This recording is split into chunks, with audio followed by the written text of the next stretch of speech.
ever noticed that some people's lives look like this?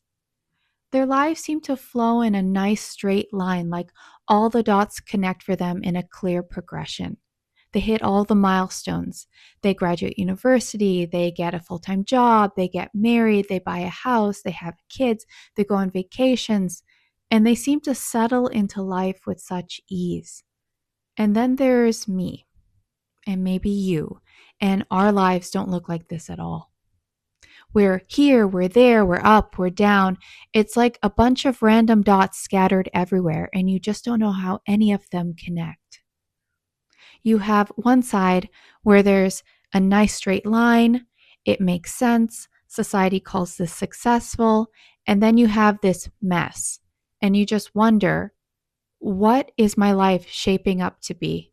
What good can come out of any of this? Why is nothing I'm doing working? In those times, we can't understand what God is doing.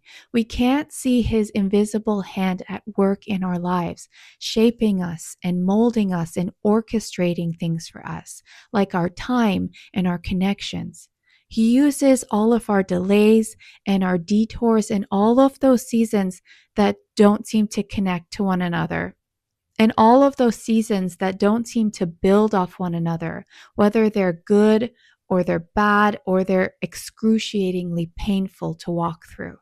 Romans 8:28 says, "For we know he works all things together for good for those that love God and are called according to his purpose."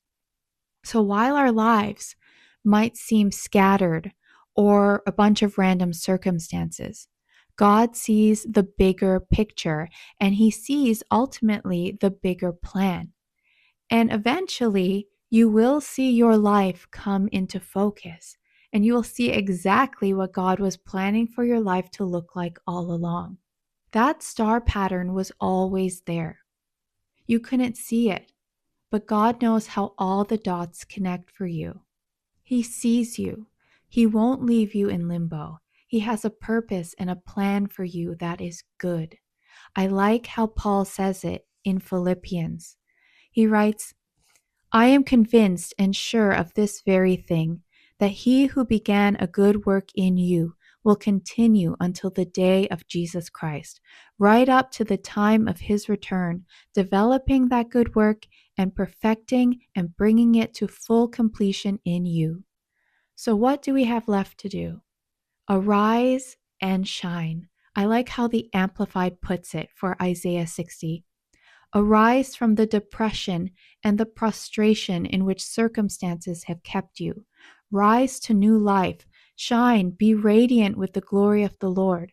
For your light has come, and the glory of the Lord has risen upon you. Don't wait for it all to make sense. Don't wait for all the dots to connect. Arise and shine anyway. And can I remind us, while we're still at the beginning of the new year, let's not measure ourselves against other people's Facebook highlights or their perfectly curated Instagram posts. They may look like they have it all together, all their dots line up perfectly, when in reality, things are not what they appear to be.